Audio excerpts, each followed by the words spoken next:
joining me tonight is Mama K. Hi, everybody.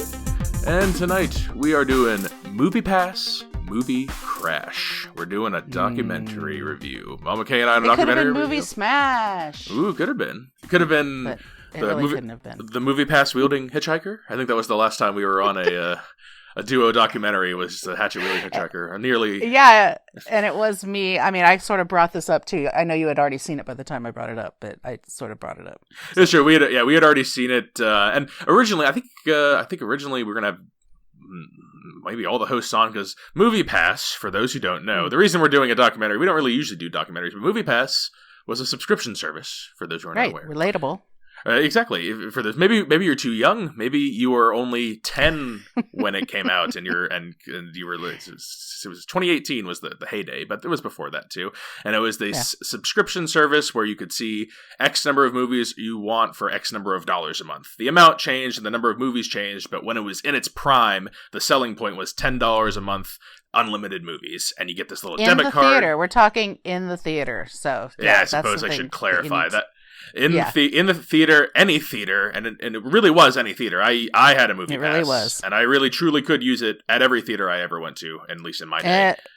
And then it devolved, but we can talk about that. And then it did not work because, as you know, today, MoviePass, though it does exist currently today, is not the same as it was in 2018.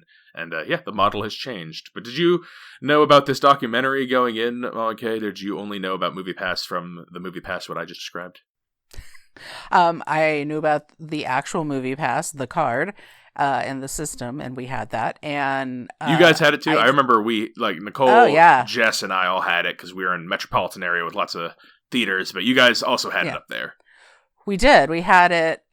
We must have had two because we would both go. So. Or could you bring a guest? Was that no? It was only just the person. It was very crude, honestly. I was shocked it ever worked, but it did. Yeah. Yeah, I don't know how it worked, honestly. I mean, spoiler alert, it didn't.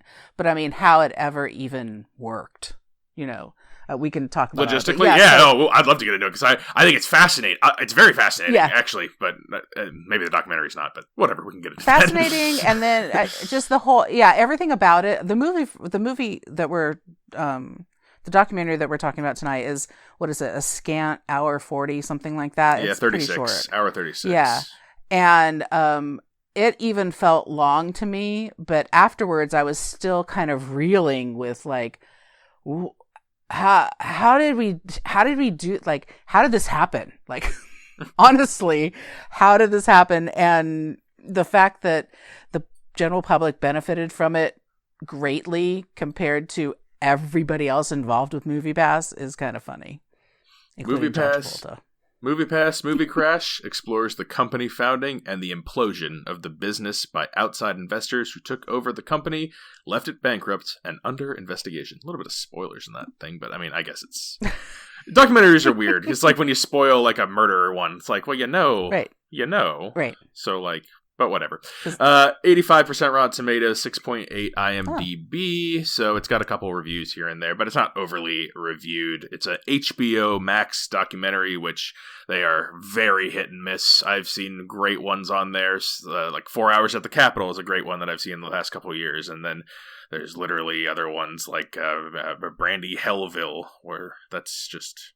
It's like an Abercrombie. It's like that Abercrombie and Fitch documentary, but like way lazier and even worse. So they go all over the place. There's the one with the Alabama Rush, but this is MoviePass. This was South by Southwest too. So South by Southwest. Oh, I've seen that here. Yeah, it had its premiere at South by Southwest. Huh. So it's at least festival worthy. After seeing the movie, I mean, it's a festival darling kind of story. It's a movie. Yeah, it's totally a movie insider. It's got it all. So it's perfect for movie insiders. If you haven't seen MoviePass Movie Crash on HBO, just Max. That's what you call it. You just call it Max. Right.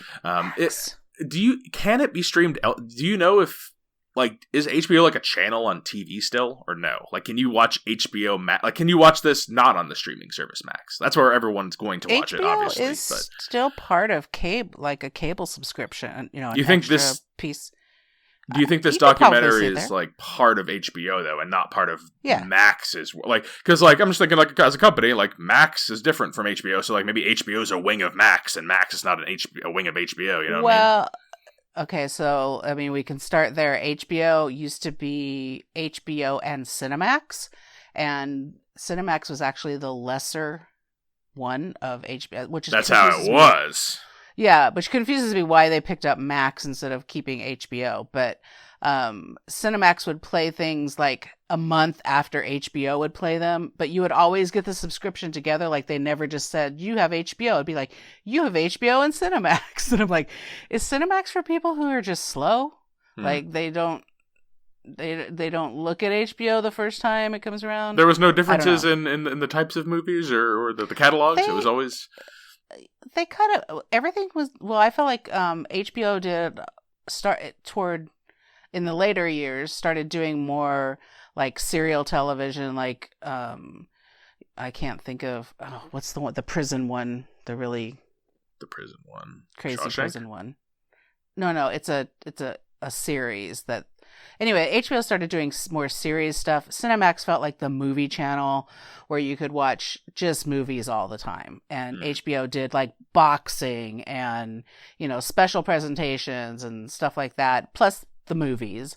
But the movies and all the good movies would come out first on HBO, and then Cinemax would have their thing. Cinemax also like dabbled in like soft porn and stuff like that. So that's what I always thought. I've always heard it conflated with Skinamax.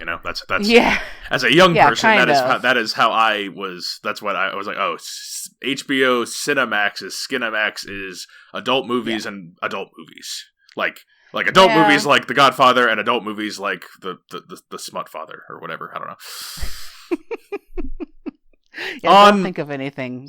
Streaming on Max is where you see MoviePass Movie Crash. And so this documentary, it takes you through the thing. And MoviePass, you find out, was founded in the early 2010s, 2011, by a man named Stacy Spikes, who was an executive at Miramax and Motown Records, and he founded... Really young, too. Young dude, yeah. Really I mean, when he founded MoviePass, he's probably early 40s, so... Urban Film Festival he also founded, so like he's a film industry guy, not a tech guy like per se off the bat. And he is introduced to his partner Hamet Watt, two black gentlemen, I don't know if I've said it already, and they found MoviePass, and the crux of the movie is they are building the company. It's getting successful. It's the subscription service we talked about earlier. And they bring in to help sell the idea a man named Mitch Lowe, who was former CEO of, or not CEO, he was a former executive at Netflix, although they talk about more what his position was there. And he was an executive elsewhere as well. It doesn't matter. He's another famous service of some sort. Right. He's an industry executive on the bigger scale. Stacy has been on kind of the smaller end. Him and Hamet have had trouble finding financing for MoviePass to take the next step to be larger, and so they bring in Mitch to bring some credence and credibility. And Mitch brings in a bunch of other people. He brings in an analytics company called Helios and Maths, which is a private equity firm. And they take MoviePass to what, if anyone's heard of it, what you've heard of, which is the $10 a month, unlimited movies, and they got sort of a corporate reputation and some bad stuff, and blah, blah, blah, blah, blah, blah, blah, blah. You hear about all the bad stuff that happens. So that's your setup. That's your hero is Stacy and his partner Hamet, and they're getting this movie company going, and then they try to get some help from these corporate executives, and maybe they don't.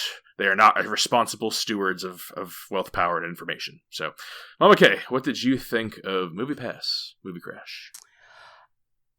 It was like fascinating. I didn't know anything about it, and as a user of MoviePass, like I said, I thought that this is excellent for us. I couldn't figure out what their business model was. My assumption is that they were getting like some sort of, kickback from movie theaters or from movie companies themselves. There had to have been something, because this is too good to be true. So when it first came out, there was a lot of skepticism around it.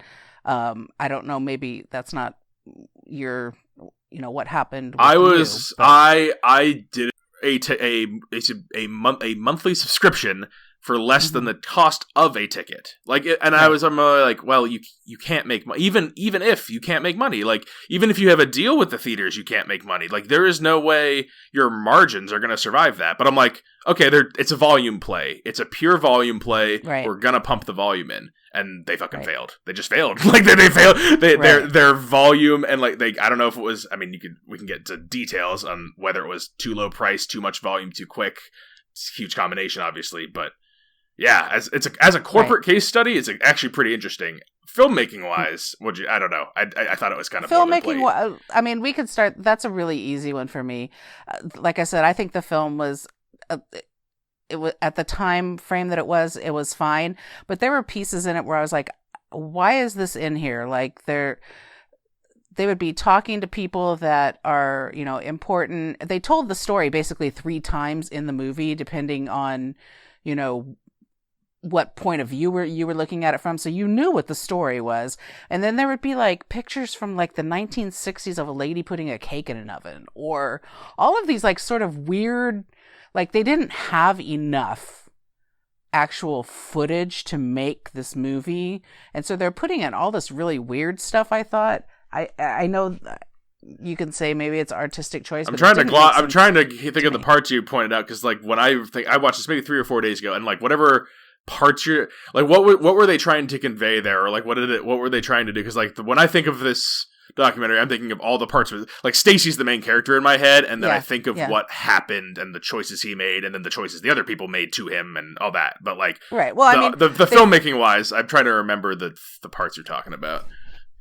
Yeah, I mean, it probably happened 5 or 6 times, and it was sort of like when they're doing voiceover and they're explaining, like, what's happening with the stock or whatever, or they're explaining how the model is supposed to look, but COVID jumped in, and they'll show a graph, and then all of a sudden they'll show like just something that seems totally unrelated, and it's usually like a picture out of the 60s or 50s of something really like strange, and I'm like, I don't understand what this is, and it didn't make sense to me, and it felt like filler, and it felt like they're probably trying to link. I'm trying to think of the specific moments, but what you're describing sounds like they're trying to link, kind of like, oh, things don't really change. They always been like, because like the core, a part of the core of this movie is Stacy's an outsider, unable to get funding because he's an outsider, and he needs to find an insider, and the insider is not a trustworthy person. He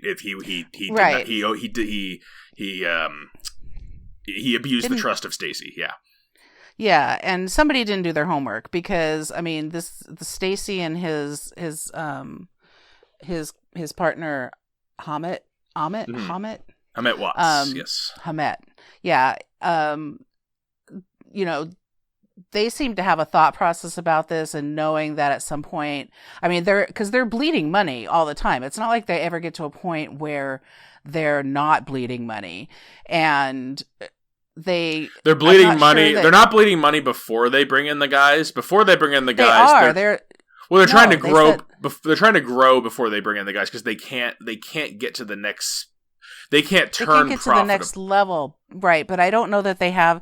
I feel like the plan was not quite solid enough for them to jump in, because they said that they were still losing like $100,000 or more a month, and which seems like pennies compared to what these other people were losing once they put jump in. Well, yeah, that's because they're losing startup money. Beginning, MoviePass in the beginning wasn't $9.95 a month for all the movies you can watch. There were more stipulations. We heard about it when it became the deal. So that's when already these, venture capitalists come in and just totally wreck the thing for the founders and the investors. Yeah, so, I think that's like he gets the trust abused when he can't.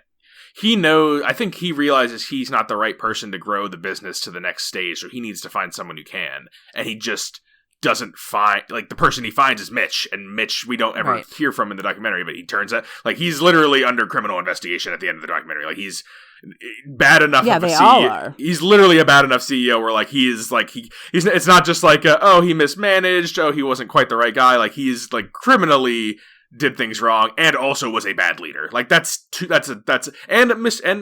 abused the trust of this guy, which that's the fatal flaw he made, was he trusted the wrong guy. He literally and then the message I think that the documentary is tried to pump in is, well, Stacy couldn't find anybody. He's a black man, and it was too hard for a black man to find a trustworthy white man with money. They're not trustworthy. They sell him out. Right. It's that's kind of the lens, I think, of the documentary. That's 100% the lens of this movie, and I think it's probably a valid point of view. But the fact that Stacy comes from this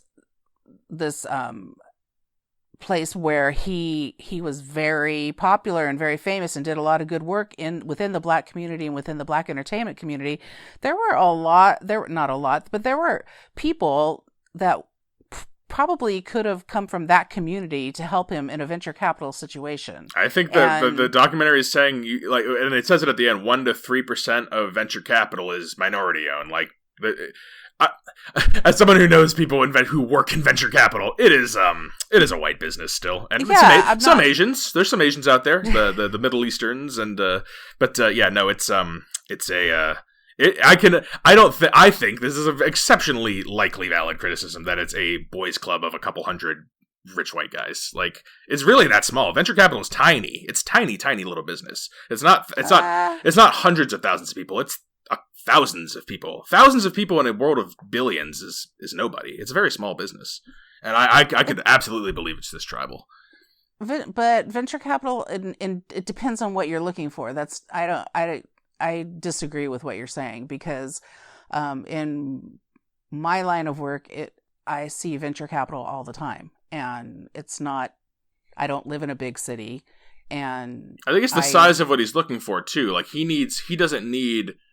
Like, MoviePass needs a multi-billion guy. He can't find not a mom and pop, but you know what I mean? Like, he can't find a $10 million venture capital guy. Yeah, you could probably find a $10 million venture capital black investor, but if you need $500 billion, that's not a lot of people. That's just not a lot of people. I don't feel like that's what they needed. And if that was that's what they needed. That is what they needed. That's what they needed to get MoviePass to be the size of the goal of the company, which is a multi-$100 million billion-dollar company. That's the kind of money you need. Yes. Was the thought process of ever having it be that seems kind of pie in the sky to me. Like, it's just because AMC and we live in the modern world now. AMC and Regal both have subscriptions now at $22 a month or whatever, and they're still both drowning, but that has literally helped them. It is. But that's of their own business. They are in control of that completely. It's they could. You don't have an outside person in control of what's going on in the movie theater. But they didn't have the infrastructure 5 years ago. Had MoviePass had a good founder who, like I said, the $10 in the thing was too aggressive, and they kind of get into that with the parties and the overspending.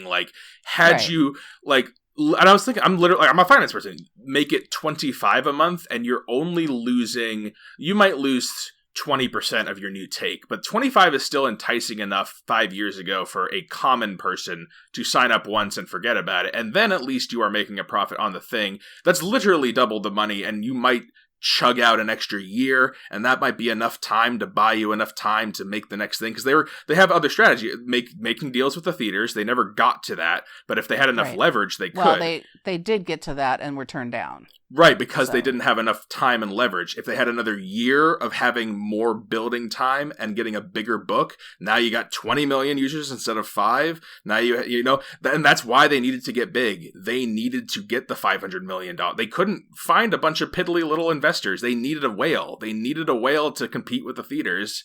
And I think Stacy knew that, and he picked a bad horse. That was it. He picked Mitch, and Mitch was a bad guy. I'm not sure how many other ones aren't bad guys. I mean, if you want to put them all in that same... But that's what I'm saying, bad guy, but at least will do me a solid. Because usually when a venture person buys a person out, the person they buy out gets a payout, gets something. And by the end of this, you're led to believe Stacy and Hamet, they get pennies. They get they get almost nothing for their idea. And they are edged out very quickly. And that's just not usually how takeovers... usually when you get a venture person... for the most part, they try to partner with you and like let you run the business and like literally just give you like consulting guidance advice. This was much more of a, I see your idea, I'm going to take it, replace the board because I can, and then push you out and then blow the company because I have a bunch of money. Like that's what these literal individuals did.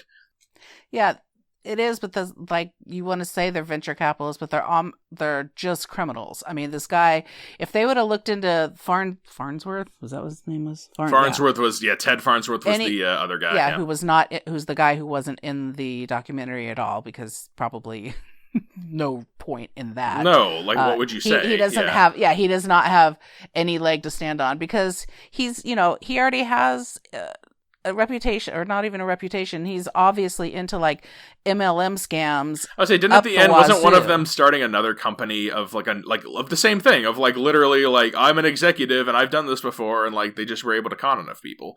No, and I think he had done that before. When the thing is this company that came in, Farnsworth and what's the first part?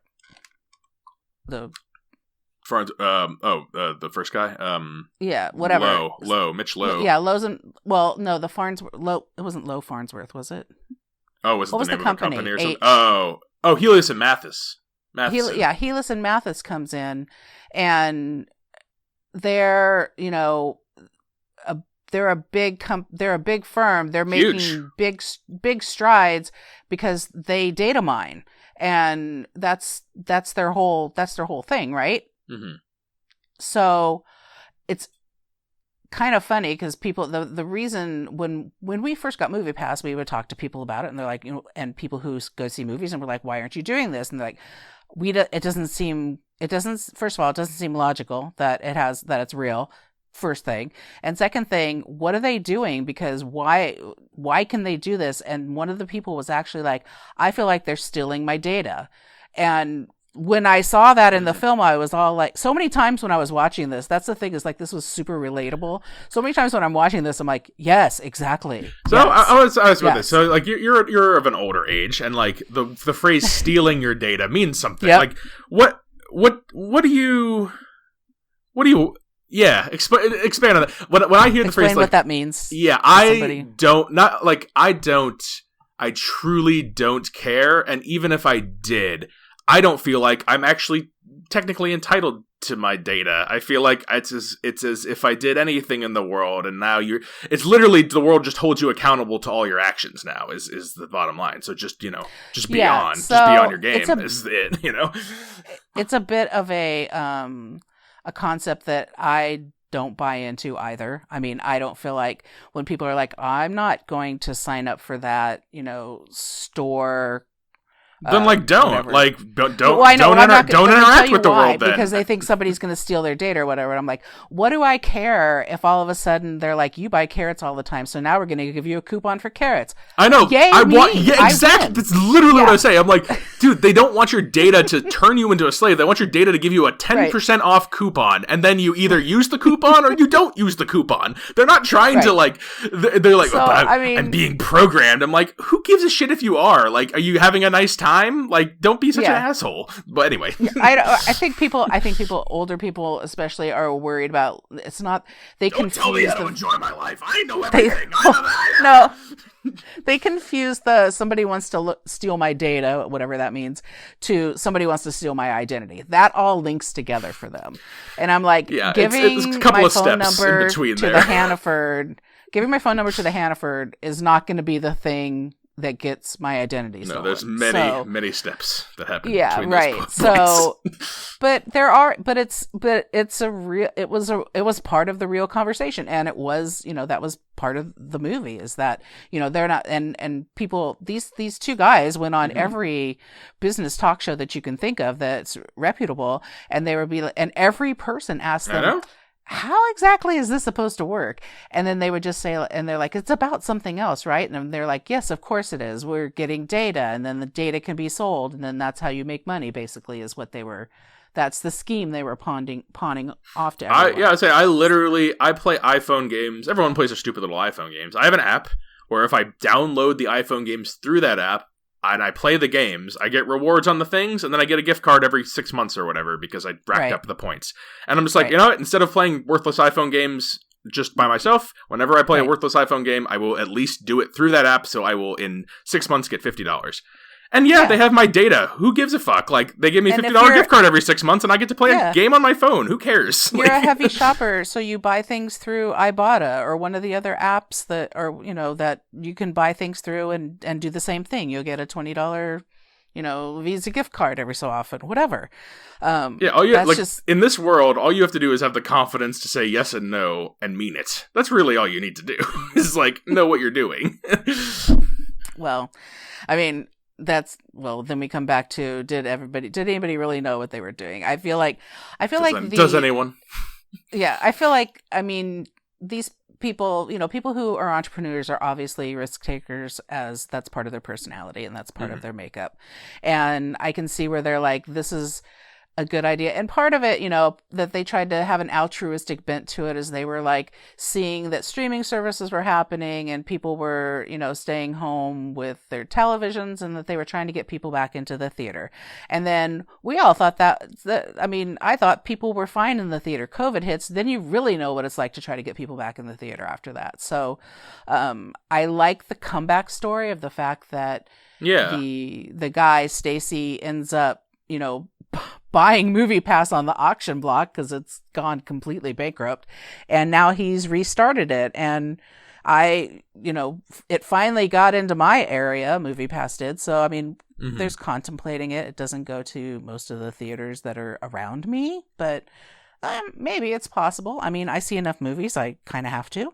So entertaining the thought again, that we could drive 20 minutes to go to the theater that's not closest to us, and indulge and have MoviePass again. And I don't know if you've looked at the movie theater situation of your new home, because you're going to be splitting time in the near future. We have, and that's part of the. See, we do homework when we do things. That's you have to think when you do homework. You make better choices. Yeah, exactly. Yes. So exactly. That's what's kind of like leaned us into it a little further. Also, the fact that we could make, if we can dig up our old MoviePass card, we can make $100 on eBay easy selling it. So. Did they have that on? I missed. I didn't see that. I think I have mine actually somewhere. That's actually there was a guy at the end. I can't remember whether it was one of the guys who worked for MoviePass or what. Oh my god, I have it right here next to me. Actually, hold on. No, I gotta see if I have it. Wait, I have the pile. Yep, it's in my hand right now. I mean, it's a stupid audio podcast. Bruh. I have the number right here. Valid through September 2024. It's still good this year. Look at that. Yes. That's what most people. I think that's what most people's expiration date is. That's kind of funny. Actually, it's a MasterCard. How about that? They actually had a partner with MasterCard.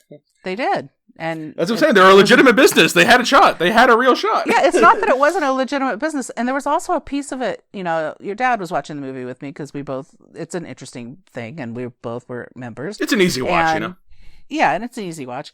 And there was a piece of it where they were talking about how it started to become a difficult. So they try to the way that they're trying to like not bleed money out so fast toward the end of MoviePass is that we're going to start saying that you can only see certain movies and you have to wait for a couple weeks for like new releases. And I remember all of this piece of it. And that you also now can't get your ticket unless you're within like shouting distance of the movie theater.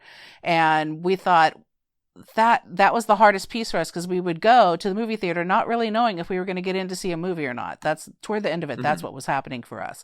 And the piece about that's interesting is they were the first ones to use like where you're at in your what's it called, location services, I guess, to have your location services determine whether or not you could use something. And pretty that valuable. Was right. And it's like that probably prompted a lot more successful businesses based on that. Just based on that piece. No, the accidental tech all the time. Yes. That there's a million stories of that. Did you see did you watch Blackberry yet? That's on Hulu. The no, movie. But I need to see that. That is again the best movie of last year, in my opinion. But like that's and that's part of that is like at one point in that they're like, oh, you all right, we'll take all those modems, but you just got to give us the plan to Ted's phone there or whatever. And just like, what? Like, nah, yeah, those modems, they're fine, but I just need to see the plans to that phone that he's working on. Because it's BlackBerry, they're trying to make but like, yeah, we'll do that business deal. We'll pay you $5 million for a bunch of shit we don't want, but let me just see the plans to that phone. Is that Stacey's book? That is Stacey's book. I want to hear more from this gentleman, because every second he was talking to this, I'm like, I relate to this man. At one point he started singing that Rush song. I started singing along with him while it was going, and Nicole gave me that scowly looks like, stop enjoying yourself so much. I'm like, I don't care. I'm relating to Stacey right now. Let me sing with him. He's like the hidden power of being an outsider. I imagine it made it as a Gen X person totally relatable as well. So, I'm glad you. I know you're mixed on Rush, so I'm glad you at least appreciated that. I am mixed on Rush, but I can appreciate that part of it as a Gen Xer. So as a Gen Xer, there you go. We found something relatable in there, and like I said, Stacey's trying to bring it back. The MoviePass. We'll see if it goes anywhere. Mitch and company facing lawsuits by the end. So if there's a mild comeuppance. Yes, there's at least it's nice that you see at the end of this, like, hey, like, shitty, of course, but at least, like, and it's literally like this is telling you that we are trying. And that's the point I want all at the end. I feel like the end of all these documentaries of all the terrible people, that the takeaway is people are terrible. And the takeaway should actually be like, yeah, that happens all the time everywhere. But at the end, people are like, they get caught and it's being told, and people are trying to do better, and they literally are doing better. Like, the reason you hear about all these crazy documentaries and all these terrible stories is because they are crazy. It's because they are bad, and because, like, they are unbelievable. And that's why you hear them. You don't hear about the 95% of good actors out there trying to actually build infrastructure and have people have food and water and shit. So anyway, because that's not a good story. No, I appreciate these stories. I just want to remind everyone out there that, like, it's fun to focus on the extreme situations, and to also remember that they are the extreme situations, and that most people just like the grocery store and are just doing their best. So MoviePass Movie Crash. Didn't I try to tell you that when you were a kid? Did what? Everyone's just trying to do their best. Did you say that? Yeah. You mocked me for it as a teenager. Well, how soon they forget. How the turntables. How the turntables, yes. Stacey. Do you recommend MoviePass Movie Crash, Mama Kay? Do you have any other thoughts on MoviePass Movie Crash? No, I just can't wait to hear about the criminal charges. I wish they didn't always take so long for these people who seem to have a lot of money. So that's crazy. Speaking of criminal charges with people with a lot of money, have you seen these trials going on? This is 2024. There's a precedent on trial. I don't know. I'm just spitballing.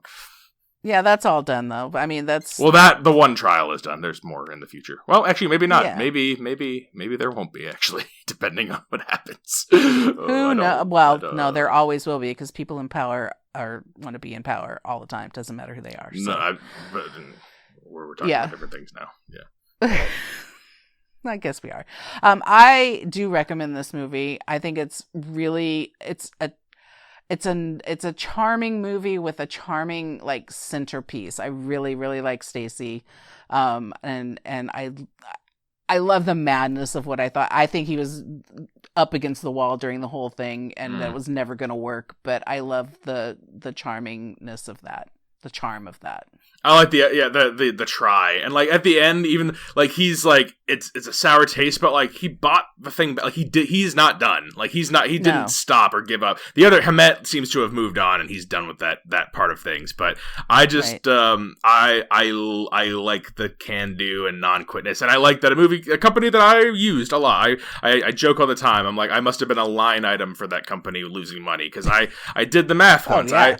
I was spending the number of times I was going. It was less than $1 a movie for me, the number of times I used it for over a year. So, like, that's right. It's an insane amount of savings. Of course, I wouldn't have gone that many times if it were that cheap. I still go now with the current subscription price. I go 4 or 5, 6 times a month. But, back then it was 12, 13. I don't even have a subscription, and I still go. So I spend way too much money. I do, yeah. You should do what Jess does. Just walk in. 100% of the time. Walks right into the ticket booth to purchase her tickets. That's right. She walks into the movie theater. and walks talks to the person. Kiosk. She's a kiosk person. Oh, she walks to the kiosk. Okay, yeah. And purchases it. That's why she just walks right in, because she doesn't have to walk in person. We just walk right in as well, because we buy them all online. Which is what I meant. Yeah. So, do you recommend MoviePass Movie Crash? I do. Yeah. You do. Yes. Yeah. I recommend this. It's like a mild recommend. The actual movie making is pretty boilerplatey, but the actual story is interesting enough. Maybe just because I like movies and corporate stuff, so it's kind of the perfect blend of things for me. But yeah, it's just a good underdog screwing you over, trying to come up with a thing, rags to riches.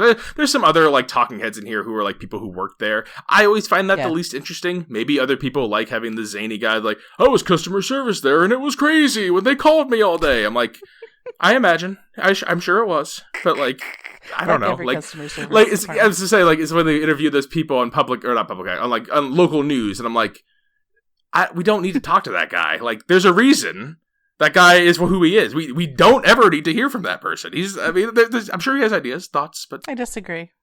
I don't like hearing from them. Oh my goodness, it's a bunch of nonsense. 2 mild recommends, I suppose, for MoviePass Movie Crash? Yeah, mine's just regular. I don't say mild, but regular. Okay, I'll give it mild. It's filmmaking's a little light, but it's fine enough. So, Max, you got a pass from us. And coming up, we have what's in the theaters this summer. What are you looking forward to? Anything? Yes, I'm looking forward to the old lady movie. What's it called? Thelma. It's coming out the end of the month. Yep. Thelma. That's what I'm looking forward to. Who's in Thelma? The old lady. I don't know. Looking forward to Thelma, the old lady. I'm looking forward to that. I don't know. Anything else big? Is there anything big on? There's the big stuff. The big stuff this summer is the kids' movies, but like... Yeah, I'll watch the Marvel movie. I'll watch the Deadpool. There's one where Tom Hardy's on a motorcycle, and so is Elvis and Jodie Comer. Yes, we just saw that. I'm like, that's an old ass looking fucker movie. We're probably gonna end up. We're probably gonna do that. Like that's got. Yeah, I'm sure we'll be doing that. Anything that comes out with Liam Neeson, we'll be on that with Jess. Is Liam Neeson in that one? No, I'm just saying. If he's coming out with something, that's what's. He already had one this year, actually. That he did. I think Jess and I did it actually. It's Land of Saints. Of course, you did. Yeah, it was okay. It was upper middle Liam Neeson. It was taken on where? What was the? He was in Ireland. He got to be an Irish person, not like I am a Texan. I'm like, what? Right. I'm from Texas. Get out of my town. Yeah, no, none of that is terrible. That's all terrible. That was more Scottish. Yeah, I guess I'm conflating. Films with the Women in My Life on Facebook. Reach out to me on Instagram. I'm Brennan_podhost. And you can email the show, filmswiththewomen@gmail.com. Also on YouTube, just search Films with the Women in My Life. All right, Mama K. Thanks for being on MoviePass Movie Crash. You got it. Till next time, it's Brennan signing off saying thanks for listening. Enjoy your movies. Thanks for listening to Films with the Women in My Life. If you enjoyed being a listener in our life, please rate and subscribe on Apple Podcasts or on your favorite podcast app. Keep up with the latest from the show on Instagram at Brennan_podhost, on Facebook at Films with the Women in My Life, and on Twitter at FilmsWomenPod. Finally, you can email the show with questions and suggestions at filmswiththewomen@gmail.com. Original music for the show was created by Ian Burke and Chris Iwanek. Original artwork created by Nicole D'Alessio. This show is produced by Brennan Snyder. Thank you again for listening and enjoy your movies.